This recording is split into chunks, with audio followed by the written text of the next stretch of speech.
গাড়িতে আসিতে আসিতে ভবতোষ মনে মনে অপরাহ্নের ঘটনাগুলি আলোচনা করিতে লাগিল।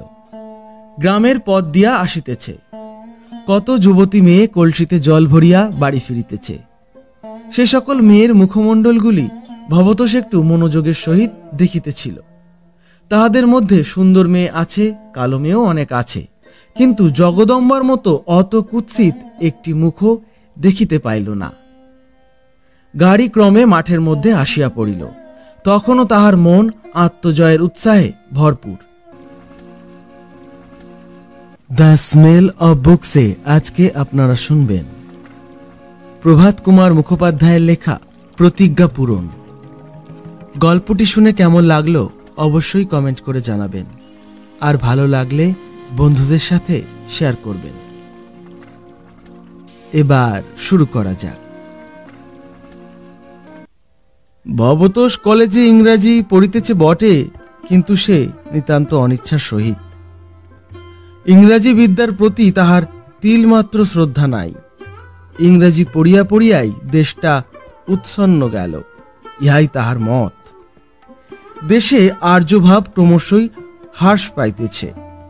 সে কালের সে শুভ দিন ভারতে ফিরিবার আর উপায় থাকিতেছে না, এই বলিয়া ভবতোষ প্রায়ই আক্ষেপ করিত।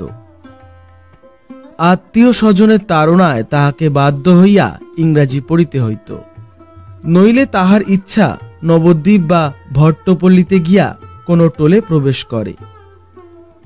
যাহা হোক, ইংরাজি পড়া সত্ত্বেও ভবতোষ যেরূপ নিজের আচার ব্যবহার ও চিন্তা প্রণালী অক্ষুণ্ণ রাখিতে সমর্থন হইয়াছে, আজকালকার দিনে সেরূপ দেখা যায় না। ভবতোষ কলিকাতায় মেসের বাসায় থাকিয়া লেখাপড়া করিতেছিল। হঠাৎ একদিন পূজার ছুটি হইল। ভবতোষ বাড়ির জন্যে নতুন বস্ত্রাদি খরিদ করিয়া বাক্স পুটুলি বাঁধিয়া গৃহযাত্রা করিল। তাহাদের গ্রামটি কলিকাতা হইতে অধিক দূর নহে। পূজা হইয়া গেল, পূর্ণিমা আসিল। সেদিন ভোরে ভবতোষের বিধবা মাতা গঙ্গা স্নান করিতে গিয়াছিলেন। গঙ্গার ঘাট গ্রাম হইতে কিঞ্চিত দূরে। ঘাটে বহু সংখ্যক পুরস্ত্রীর সমাগম হইয়াছে। স্নানান্তে ঘাটে উঠছিলেন, এমন সময় ভবতোষের মাতা দেখিলেন তাহার একটি বাল্যসখী উপেন্দ্র বন্দ্যোপাধ্যায়ের স্ত্রী। কি দিদি, ভালো আছো তো বলিয়া উপেন্দ্র বাবুর স্ত্রী ভবতোষের মাতার কাছে আসিলেন। দুই সখীতে কুশল প্রশ্নাদির পর উপেন্দ্র বাবুর স্ত্রী বলিলেন, ভবতোষ বাড়ি এসেছে? এসেছে, তার ছুটিও ফুরিয়ে এলো, আবার কলকাতায় আসবে গিয়ে। উপেন্দ্রবাবুর একটি সুন্দরী 13 বর্ষীয় কন্যা আছে, তাহার নাম পুলিনা। মেয়েটি অবিবাহিতা। উপেন্দ্রবাবুর স্ত্রী বলিলেন, দেখো দিদি, আমার পুলিনার সঙ্গে তোমার ভবতোষের যদি বিয়ে দাও তাহলে বেশ হয়। ভবতোষের মা বলিলেন, আমারও তো তাই তো অনেকদিন থেকে ইচ্ছে হচ্ছে বোন, ছেলে যে বিয়ে করতে চায় না, কি করি, কত সম্বন্ধ এসে ফিরে গেল। আচ্ছা একবার বলে দেখো না, তোমার বড় ছেলেটি একটি বউ আসবে, তোমার কত আহ্লাদ হবে, কেন বিয়ে করে না? ভবতোষের মা বলিলেন, ছেলে যদি রাজি হয় তাহা হইলে এমনকি অগ্রহায়ণ মাসের মধ্যেই বিবাহ হইতে পারে। মা যখন গৃহে ফিরিলেন, ভবতোষ তখন বৈঠকখানায় বসিয়া বঙ্গবাসীর উপহার পরাশর সংহতির একখানি তর্জমা মন দিয়া পাঠ করিতেছিলেন। মা আসিয়া বলিলেন, বাবা, বাড়ির ভিতরে এসো, একটা কথা আছে। ভবতোষ বহি রাখিয়া ধীরে ধীরে মাতার অনুগমন করিল। নিজের কক্ষে লইয়া গিয়া মা পুত্রকে বলিলেন, বাবা, এইবার একটা বিয়ে থাওয়া করে ফেলো, তুমি আমার বড় ছেলে, বউয়ের মুখ দেখবো আমার কতদিনের স্বাদ, সে স্বাদ পূর্ণ করো। আগেই বলিয়াছি, পূর্বে ভবতোষ বিবাহ করিতে অত্যন্ত অসম্মত ছিল। পাঠ দশায় বিবাহ করা উচিত নয়, কিংবা উপার্জনক্ষম না হইলে বিবাহ করা উচিত নয়, এরূপ কোনো বিলাতি আপত্তি ভবতোষের ছিল না। তাহার আপত্তিটা অন্যরূপ এবং শাস্ত্রসঙ্গতও বটে। সে শুনিয়াছে এবং সংবাদপত্রেও পাঠ করিয়াছে যে আজকালকার নব্য স্ত্রীরা আর যথার্থ হিন্দু গৃহলক্ষ্মী স্বরূপ আবির্ভূতা হন না। তাহারা অত্যন্ত বিলাসিনী ও বাবু হইয়া পড়িয়াছেন। শাস্ত্রীয় রীতি অনুসারে স্বামীদিগকে ভক্তিটক্তি আর করে না, পরন্তু স্বামীর সহিত সখ্য ব্যবহার করিতে উদ্যত। আরও নানা প্রকার অভিযোগ সে শুনিয়াছে। কিন্তু বিধবা মাতার একান্ত অনুরোধ, বেচারি কি করে? মাতৃ আজ্ঞা অবহেলা করিবার পাপও সে সঞ্চয় করিতে ইচ্ছা করে না। সুতরাং অল্প দিন হইতে স্থির করিয়াছে মা এবার অনুরোধ করিলেই বিবাহ করিবে, কিন্তু সে নিজের আদর্শ অনুযায়ী একটি মেয়ে বিবাহ করিবে। এখন এ সম্বন্ধে ভবতোষের স্বাধীন চিন্তা প্রসূত অনেকগুলি মতাদি ছিল। তাহার বাসার সহপাঠীরা সকলেই বিলক্ষণ অবগত আছে। রাত্রে আহারের পর ছাদের উপর যখন বাসার ছেলেদের একটি দণ্ডায়মান সভা সমাবেত হইত, যখন অনেকগুলি সিগারেট একসঙ্গে প্রদীপ্ত হইয়া উঠিত, তখন অনেক সময় এই বিষয়ের আলোচনা হইত। তর্কস্থলে ভবতোষ কতবার বলিয়াছে, যদি আমি কখনো বিয়ে করি, যদি করি তবে একটি কালো কুৎসিত মেয়ে বিয়ে করব, কারণ সুন্দর মেয়ে প্রায় দিমাকে হয়। শ্বশুর শাশুড়িকে ভক্তি শ্রদ্ধা করে না, স্বামীকে গুরুজ্ঞান করে না, সহধর্মিণী না হয়ে সহবিলাসিনী হয়ে ওঠে। তাছাড়া তারা অত্যন্ত বাবু হয়। একটু রূপ আছে বলে সে রূপকে ভালো করে সাজিয়ে প্রকাশ করবার জন্যে ব্যতিব্যস্ত হয়ে থাকে। সাবান চাই, সুগন্ধি চাই, পাউডার চাই, ভালো ভালো শাড়ি চাই, সেমিজ চাই, চাই আর চাই। স্বামী বেচারির প্রাণও ওষ্ঠাগত। দ্বিতীয়ত, লেখাপড়া জানা মেয়েও বিয়ে করবে না। তারা নাকি নোভেল পড়ে, কেউ কেউ নোভেল লেখেও, আর তাস খেলে। স্বামীকে কবিতা করে চিঠি লিখতেই দিন যায়, গৃহকার্য হয় না, ব্রত নিয়মাদিত্য সময়ই নেই, ছেলে মাটিতে পড়ে কাঁদে ইত্যাদি। এইরূপ বক্তৃতা শুনিয়া ছেলেরা কেহ কেহ বলিত, আচ্ছা ভবতোষবাবু কার্যকালে কি করেন দেখা যাবে। ও রকম অনেকে বলে, বলার চেয়ে করায় ঢের তফাত। এই সন্দেহবাদে ভবতোষ আগুন হইয়া বলিত, আচ্ছা দেখবেন মশাই, দেখে নেবেন, আমার যে কথা সেই কাজ। মা যখন বারবার অনুরোধ করিতে লাগিলেন, তখন ভবতোষ সম্মত হইল। বলিল, আচ্ছা মা, আমি বিয়ে করব, কিন্তু নিজে দেখে শুনে বিয়ে করতে চাই। শুনিয়া মা অত্যন্ত খুশি হইয়া বলিলেন, দেখে শুনে বিয়ে করতে চাও? তা বেশ তো, একটি খাসা সুন্দর মেয়ে আছে 13 বছরের। ভবতোষ শুনিয়া চমকিয়া বলিল, খুব সুন্দর নাকি? মা সৎসাহে বলিলেন, খুব সুন্দর।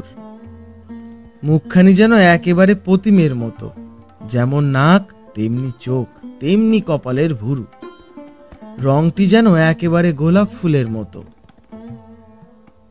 ভবতোষ ধীরে ধীরে গম্ভীর স্বরে বলিল, সে তো আমি বিয়ে করব না মা। মা শুনিয়া আশ্চর্য হইলেন, বলিলেন, কেন, কি হয়েছে? সুন্দর মেয়ে আমি বিয়ে করব না। তবে কি রকম মেয়ে বিয়ে করবি? আমি একটি কালো কুৎসিত মেয়ে বিয়ে করব। ভবতোষের স্বর বজ্রের মতো দৃঢ়। মা শুনিয়া অধিকতর আশ্চর্য হইয়া গেলেন, বলিলেন, পাগল ছেলে, সকলেই তো সুন্দর মেয়ে বিয়ে করতে চায়, লোকে পায় না। সকলে করুক, আমি একটু অন্যরকম করব। বলিতে বলিতে ভবতোষের মুখমণ্ডল আত্মগৌরবে প্রদীপ্ত হইয়া উঠিল। সে কি সকলের মধ্যে একজন? সে কি সকলের মতো বিলাসের জন্য বিবাহ করিতেছে? মাকে একটু দুঃখিত দেখিয়া ভবতোষ সমস্ত কথা তাহাকে খুলিয়া বলিল। সুন্দরী মেয়ে যে আদর্শ হিন্দু গৃহলক্ষ্মী কেন হইতে পারে না, তাহা তাহাকে ভালো করিয়া বুঝাইয়া দিল। শেষে বলিল, তাহার প্রতিজ্ঞা স্থির, অটল, অচল। সেদিন আর জননী অধিক পীড়াপিড়ি করিলেন না। ভবতোষেরও ছুটি ফুরাইল, সে কলিকাতা যাত্রা করিল। উপরিউক্ত ঘটনার কয়েকদিন পরে একদিন পালকি করিয়া উপেন্দ্র বন্দ্যোপাধ্যায়ের স্ত্রী ভবতোষের মাতার সহিত সাক্ষাৎ করিতে আসিলেন। প্রথম অভ্যর্থনার কুশল প্রশ্নাদির পর উপেনবাবুর স্ত্রী জিজ্ঞাসা করিলেন, দিদি, ভবতোষ রাজি হল? ভবতোষের মাতা বলিলেন, বিয়ে করতে তো রাজি হয়েছে, কিন্তু তার আবার এক আজগুবি মত। কিরকম? প্রথমে বলল আমি দেখে শুনে বিয়ে করব। আমি বললাম, তা বেশ তো, একটি খাসা সুন্দরী মেয়ে আছে, দেখে এসো। সে বললে, আমি সুন্দরী মেয়ে বিয়ে করব না, একটি কালো কুৎসিত মেয়ে বিয়ে করতে চাই। উপেন্দ্রবাবুর স্ত্রী শুনিয়া বিস্মিত হইলেন, বলিলেন, এমন অনাসৃষ্টি আবদারও তো কখনো শুনিনি। এরকম ভাবিতে লাগিলেন। কিয়ৎক্ষণ পরে বলিলেন, দেখো, তুমি এক কাজ করো দেখিনি দিদি, ভবতোষকে এই শনিবারে আসতে লেখো। লেখো যে তোমার যেরকম মেয়ে বিয়ে করার মত, সেই রকম মেয়ে স্থির করেছি। তারপর এলে রবিবার দিন বিকেলে আমার ওখানে পাঠিয়ে দিও, আমি সব ঠিক করে নেব। ভবতোষের মাতা সম্মত হইলেন। ভাবিলেন, হয়তো উপেন্দ্রবাবুর স্ত্রী মনে করিয়াছেন ভবতোষ পলিনাকে দেখিলে আর বিবাহে অসম্মত হইতে পারিবে না। বাস্তবিক তাহা আশ্চর্য নয়, কারণ মেয়েটি খুবই সুন্দরী বটে। ভবতোষ শনিবার বাটি আসিল।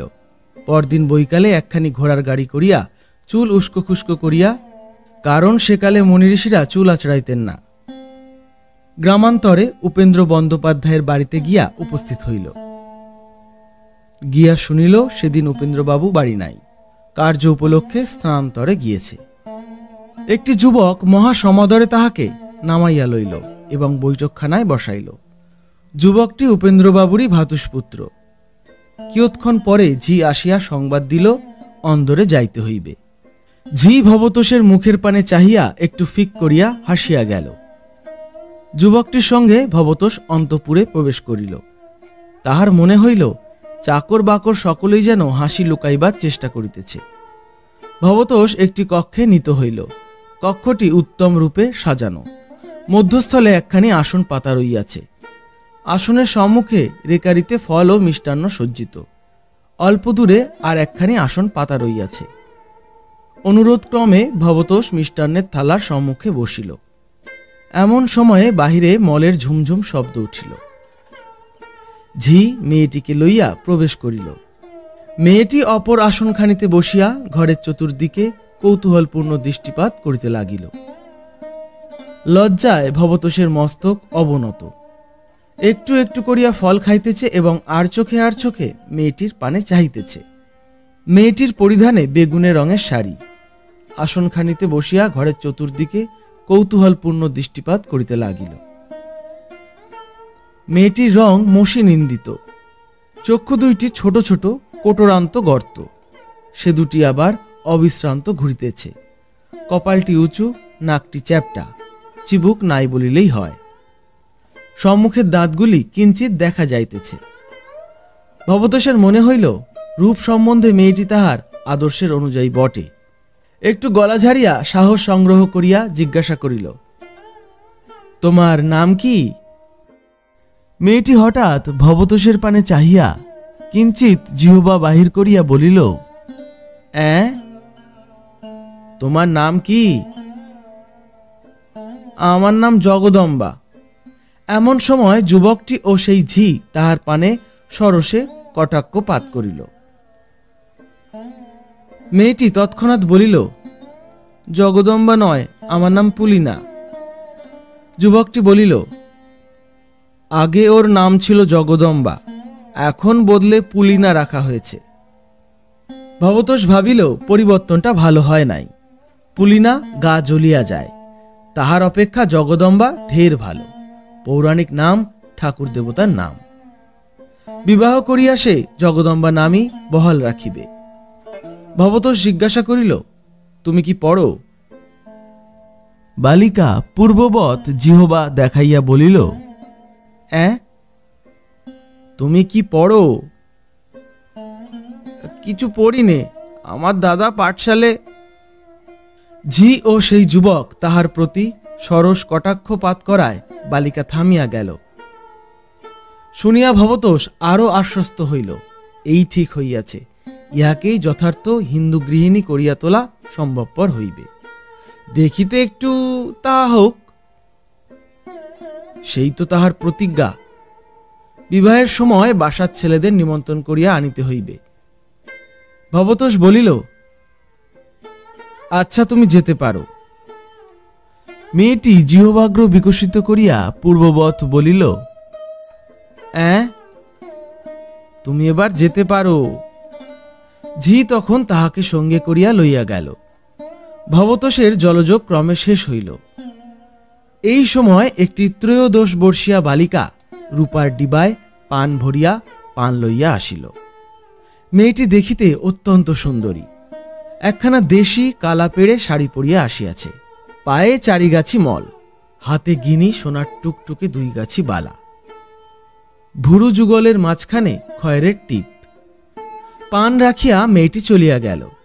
যাইবার সময় অন্যদিকে চাহিয়া একটু মুচকি হাসিয়া গেল। ভবতোষ মনে মনে ভাবিল, দেখো, এই একটি সুন্দরী মেয়ে। ধরো যদি ইহার সঙ্গে আমার বিবাহ হইত, তাহা হইলে কি আর রক্ষা ছিল? আমার সকল আদর্শ, সকল সংকল্প অতল জলে ডুবিয়া যাইত। না না, আমি সুখের জন্যে, আমোদের জন্যে, প্রণয়ের জীবনের জন্যে বিবাহ করিতেছি না। আমি ধর্মের জন্যে, সংযমের জন্য, আদর্শ হিন্দু গার্হস্থ্য জীবনযাপন করিবার জন্য বিবাহ করিতেছি। প্রতিজ্ঞা পূরণজনিত আত্মগৌরব ভবতোষের মনে উছলিয়া উঠিতে লাগিল। যুবকটির সঙ্গে ভবতোষ বাহিরে আসিল। ঝি আসিয়া ঈষৎ হাসিয়া বলিল, বাড়ির মেয়েরা জিজ্ঞাসা করছেন, মেয়ে পছন্দ হয়েছে? ভবতোষ সগর্বে বলিল, হয়েছে। গাড়িতে আসিতে আসিতে ভবতোষ মনে মনে অপরাহ্নের ঘটনাগুলি আলোচনা করিতে লাগিল। গ্রামের পথ দিয়া আসিতেছে, কত যুবতী মেয়ে কলসিতে জল ভরিয়া বাড়ি ফিরিতেছে। সে সকল মেয়ের মুখমণ্ডলগুলি ভবতোষ একটু মনোযোগের সহিত দেখিতেছিল। তাহাদের মধ্যে সুন্দর মেয়ে আছে, কালো মেয়েও অনেক আছে, কিন্তু জগদম্বার মতো অত কুৎসিত একটি মুখও দেখিতে পাইল না। গাড়ি ক্রমে মাঠের মধ্যে আসিয়া পড়িল। তখনও তাহার মন আত্মজয়ের উৎসাহে ভরপুর। তথাপি মনে মনে ভাবিতে লাগিল, সে কালো মেয়ে বিবাহ করিতে প্রতিজ্ঞা করিয়াছিল বটে, কিন্তু একেবারে এত কুৎসিত না হইলেও ক্ষতি ছিল না। যাহা হোক, পছন্দ হইয়াছে যখন বলিয়া আসিয়াছে, তখন সে আলোচনার ফল কি? এই অবস্থায় ভবতোষ বাড়ি পৌঁছিল। মা জিজ্ঞাসা করিলেন, কি বাবা, মেয়ে পছন্দ হলো? হ্যাঁ, পছন্দ হয়েছে। তবে সব ঠিক করি? করো। এই অগ্রহায়ণ মাসেই হোক তাহলে। আচ্ছা, বলিয়া ভবতোষ অন্যত্র চলিয়া গেল। মা দেখিলেন ছেলের মন যেন ভার ভার। ভাবিলেন, সুন্দর মেয়ে বিবাহ করিব না বলিয়া অনেক লম্ফঝম্প করিয়াছিল, এখন রাজি হইয়াছে, তাই বোধহয় ছেলের লজ্জা হইয়াছে। ভবতোষ রাত্রে কিছু আহার করিল না। বলিল, উহাদের বাড়ি অনেক খাইয়া আসিয়াছি, ক্ষুধা নাই। তখন তাহার মন হইতে আত্মজয় ও প্রতিজ্ঞা পূরণজনিত উৎসাহ অনেকটা কমিয়া আসিয়াছে। রাত্রে শয়ন করিয়া জগদম্বার মুখখানি যতই সে ভাবিতে লাগিল, ততই তাহার বুকের ভিতরটা যেন হিম হইয়া উঠিতে লাগিল। মনে হইতে লাগিল, যদি অত কুৎসিত না হইয়া শ্যামবর্ণের উপর মুখ চোখগুলা একটু মানানসই হইত, তাহা হইলে মন্দ হইত না। সোমবারে উঠিয়া ভোরের ট্রেনে ভবতোষ কলিকাতা যাত্রা করিল। মা বলিয়া দিলেন, বিবাহর আর 10 দিন মাত্র বাকি আছে। 2 দিন পূর্বে ভবতোষ যেন বাড়ি আসে। বাসায় পৌঁছিলে সহপাঠীরা দেখিল, ভবতোষের মুখখানি যেন মেঘের মতো অন্ধকার। ভবতোষ গিয়া নিজ কক্ষ মধ্যে উপবেশন করিল। কি ভবতোষ বাবু, খবর কি? বলিতে বলিতে রজনীবাবু, শরৎবাবু, রাখালবাবু, সতীশবাবু, কুমুদবাবু প্রভৃতি আসিয়া উপস্থিত হইলেন। ভবতোষ বাড়ি যাইবার সময় ইহাদের সকল কথাই বলিয়া গিয়াছিল। খবর কি ভবতোষ বাবু? ভবতোষ একটু কাষ্ঠ হাসি হাসিয়া বলিল, খবর ভালো। তাহার পর সকলে প্রশ্ন করিয়া মেয়েটির রূপ, গুণ, বয়স প্রভৃতির সমস্ত খবর জানিয়া লইল। শরৎবাবু হঠাৎ জিজ্ঞাসা করিলেন, মেয়েটির নাম কি ভবতোষ? ভবতোষ নাম বলিল। তাহা শুনিয়া সকলেরই মুখে একটু হাসি দেখা দিল। কেবল নৃপেন বাবু আত্মসংযম হারাইয়া উচ্চস্বরে হাসিয়া ফেলিলেন। জগদম্বা, বেশ নামটি তো। শরৎবাবু বলিলেন, নৃপেন বাবু, এটা এমনই কি হাসির কথা? হাসছেন কেন? নৃপেন বাবু বলিলেন, না না, হাসিনি। হাসবো কেন? রজনীবাবু বলিলেন, না না, নামটি মন্দ হয়নি, পৌরাণিক নাম। তোমাদের আজকালকার জ্যোৎস্নাময়ী, সরসীবালা, তড়িৎমল্লা, মণিমালিনী এইসব নাটুকে নামই বুঝি ভালো। ভবতোষ ইহা শুনিয়া গম্ভীরভাবে মাথাটি নাড়িতে লাগিল। এ সকল বিষয়ে তাহার পূর্ব উত্তেজনা আজই যেন আর নাই। বিবাহের আর 9 দিন বাকি আছে। এই 9 দিন যে ভবতোষের কি অবস্থায় কাটিল তাহা সেই জানে। বাসার লোকেও কিছু কিছু জানিতে পারিয়াছিল। জগদম্বাকে ভবতোষ যতই মনের মধ্যে ভাবে, ততই তাহার বুকের ভিতরটা অন্ধকারে ভরিয়া যায়। ভবতোষ কলেজে যায়, কিন্তু লেকচার কিছুই শুনিতে পায় না। ক্ষুধার জন্যে বাসায় সে বিখ্যাত ছিল। এখন তাহার পাতের অন্ন ব্যঞ্জন অর্ধেকের বেশি পড়িয়া থাকে। ভবতোষ কাহারও সঙ্গে হাস্যলাভ করে না, সদাই অন্যমনস্ক থাকে। বাসার লোক তাহাকে দেখিয়া বলিতে লাগিল, ভবতোষ বাবু, প্রেমের ব্যাধির সমস্ত উপলক্ষণগুলোই আপনার মধ্যে ক্রমে ক্রমে প্রকাশ পাচ্ছে। রাত্রে বিছানায় শুইয়া ভবতোষ আর সহজে নিদ্রা যায় না, কেবল এপাশ ওপাশ করে। অতি কষ্টে যখন নিদ্রা আসে, তখন কেবল বিভীষিকাপূর্ণ স্বপ্ন দেখে। একদিন স্বপ্ন দেখিল, জগদম্বা যেন কালী মূর্তি ধারণ করিয়াছে। তাহার অল্প পরিমাণ চেহারা ভবতোষ যাহা দেখিয়াছিল, তাহা যেন অর্ধেক বাহির হইয়া পড়িয়াছে। তাহার যেন 2টা নতুন হস্ত উৎপন্ন হইয়াছে। তাহার এক হাতে যেন রক্তমাখা খড়গ, অপরটাতে যেন ছিন্ন মুন্ডু দুলিতেছে। মুন্ডুটা যেন ভবতোষের মতো দেখিতে। আর একদিন স্বপ্ন দেখিল, ভবতোষ যেন একটা কণ্টকময় জঙ্গলের পথ হারাইয়া ফেলিয়াছে, আকুল হইয়া পথ খুঁজিয়া বেড়াইতেছে। এমন সময় একটি মহিষ যেন তাহাকে তাড়া করিয়া আসিল। মহিষের পরিধানে যেন একখানি বেগুনি রঙের বোম্বাই শাড়ি। যখন বিবাহের আর মাত্র 3 দিন বাকি আছে, তখন ভবতোষ ভাবিল, মাকে একখানি পত্র লিখিয়া এ বিবাহ বন্ধ করিয়া ফেলিবে। সেদিন অসুস্থতার ভান করিয়া সে কলেজ গেল না। সমস্ত দিন একাকী ঘরে বসিয়া মাকে একে একে অনেকগুলি চিঠি লেখা ছিঁড়িয়া ফেলিল। বাসায় লোকেরা যখন শুনিবে যে বিবাহ ভাঙিয়া গিয়াছে, তখন তাহারা কি বলিবে? তাহাদের উপহাস বিদ্রূপ সে কেমন করিয়া সহ্য করিবে? সেদিন রাত্রে শুইয়া ভাবিতে লাগিল, কাহাকেও কিছু না বলিয়া সে পশ্চিমে পালাইয়া যাইবে।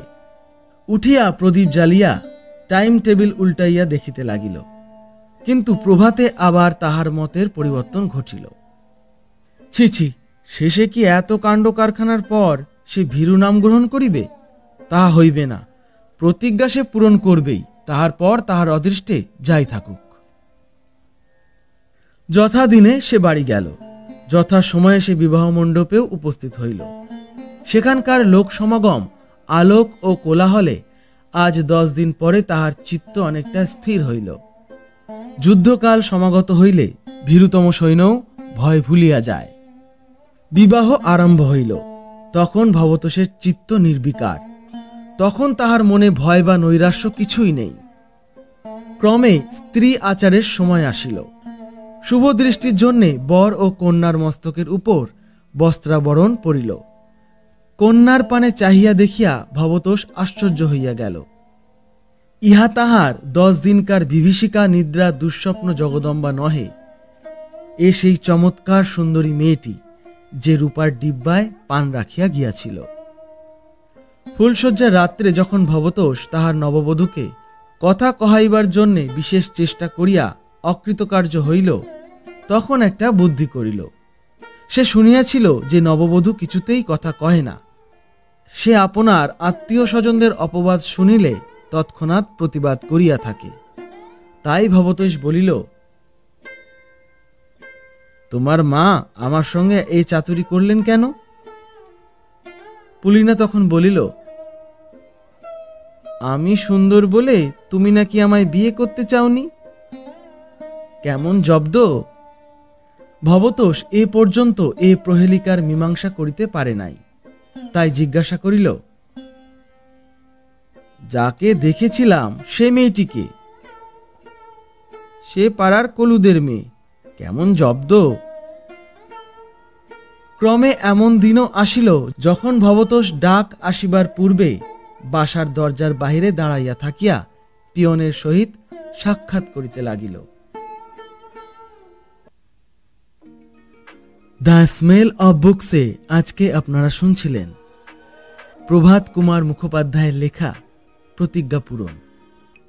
গল্পটি কেমন লাগলো অবশ্যই কমেন্ট করে জানাবেন, আর ভালো লাগলে বন্ধুদের সাথে শেয়ার করবেন। গল্পের স্থান, কাল, পাত্র সম্পূর্ণ কাল্পনিক।